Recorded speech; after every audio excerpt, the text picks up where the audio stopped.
आज के इस क्लास में कक्षा 9वीं के लिए सोशल साइंस का सेट ए हम कंप्लीट करेंगे। तो इस वीडियो में पूरे ऐसे प्रश्नों को हम कंप्लीट करेंगे जो इम्पोर्टेंट है आपके एग्जाम के लिए। तो पहले प्रश्न को हम समझ लेते हैं। सबसे पहला प्रश्न है आपका, निम्नलिखित प्रश्नों के सही विकल्प चुनकर लिखिए। तो कर्क रेखा भारत के कितने राज्यों से होकर गुजरती है? तो 8 राज्यों से होकर गुजरती है कर्क रेखा। दूसरा है, किस नदी को दक्षिण भारत की गंगा कहा जाता है? तो गोदावरी नदी को दक्षिण भारत की गंगा कहा जाता है। तीसरा है, किस देश की पार्लियामेंट को डचुमा कहा गया है? तो इसका आंसर ये जर्मनी आपका यहाँ पे गलत है। मुझे थोड़ा सा डाउट है तो आप यहाँ पे रूस भर ले। रूस इसका आंसर रहेगा। अगला है आपका, प्रथम विश्व युद्ध में हुई सारी तबाही का जिम्मेदार किसे ठहराया गया? तो जर्मनी को ठहराया गया। पांचवा है, लोकतंत्र जनता के लिए जनता के द्वारा जनता का शासन है, उपरोक्त कथन है। तो किसका है ये कथन? ब्रह्म का कथन है। छठा है, भारत में बेरोजगारी का सामान्य कारण है। तो क्या है? उपरोक्त सभी, जनसंख्या, दोषपूर्ण और मशीनीकरण। तो उपरोक्त सभी इसका आंसर आएगा। तो इस सही विकल्पों को अच्छे से स्क्रीनशॉट लें और अच्छे से कंप्लीट कर लें। अगला प्रश्न है आपका, जिसमें आपको रिक्त स्थान भरने हैं। पहला रिक्त स्थान है आपका, अरब सागर भारत के डेडेस दिशा में स्थित है। तो अरब सागर कौन सी दिशा में स्थित है? पश्चिम दिशा में। फिर दूसरा है, बोल से विक्रांति के फलस्वरूप रूस में डेडेस का जन्म हुआ। तो किसका? समाजवाद का जन्म हुआ। तीसरा है, मूल कर्तव्य है। तो 46वें संशोधन द्वारा इसको जोड़ा गया है, मूल कर्तव्य को। भारत में सबसे बड़ी अफवाह द्रोणी डेडेस नदी की है। तो गंगा नदी की है। पांचवा, प्रथम विश्व युद्ध के बाद जर्मनी में डेडेस गणतंत्र की स्थापना की। तो वेमर गणतंत्र की स्थापना की।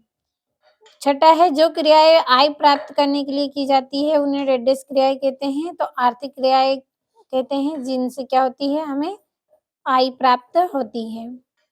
तो ये आपके रिक्त स्थान भी हो गए हैं, कंप्लीट अच्छे से करें। फिर हमारा तीसरा प्रश्न है जिसमें हमारी जोड़ियां हैं, तो उसको हम पढ़ेंगे। तो तीसरे प्रश्न में आपकी जोड़ियां है। पहली है, सुंदरवन राष्ट्रीय पार्क। तो इसकी है बंगाल। दूसरा है, निर्धनता रेखा का आकलन। तो इसका आएगा राष्ट्रीय प्रतिदर्श सर्वेक्षण संगठन। तीसरा है, दुर्गावती देशमुख। तो इसकी जोड़ी रहेगी आपकी, प्रथम वित्त मंत्री हैं। चौथा है, विनिर्माण। तो इसकी जोड़ी है द्वितीय क्षेत्रक। मैंने यहाँ पे जोड़ियां गलत बोली है। सुंदरवन राष्ट्रीय पार्क ये आपकी पहली जोड़ी, तो इसका आएगा बंगाल। दूसरा है, निर्धनता रेखा का आकलन। तो राष्ट्रीय प्रतिदर्श सर्वेक्षण संगठन। तीसरी है, दुर्गावती देशमुख। तो इसकी आएगी, प्रथम वित्त मंत्री हैं। और विनिर्माण, तो इसका आएगा द्वितीय क्षेत्रक। पांचवा, भारत का संविधान बना। तो 26 नवंबर 1946 को। और वर्साई की संधि, तो इसका आएगा आपका जर्मनी। तो ये आपकी जोड़ियां भी हो गई। अगला प्रश्न हमारा एक वाक्य में उत्तर है, तो इनको भी हम थोड़ा सा पढ़ लेते हैं। पहला है, वॉल स्ट्रीट एक्सचेंज क्या था? तो अमेरिका का शेयर बाजार। दूसरा है, भारत के अफवाह तंत्र को मुख्य रूप से कितने भागों में बांटा गया? 3 भागों में बांटा गया। तीसरा है, पर्ल हार्बर पर किसने हमला किया था? जापान की नौसेना ने। चौथा है, पृथ्वी के मध्य में 0 डिग्री अक्षांश रेखा को किस नाम से जाना जाता है? तो भूमध्य रेखा के नाम से जाना जाता है। पांचवा है, प्रारूप कमेटी के अध्यक्ष थे। तो कौन थे? भीमराव अंबेडकर।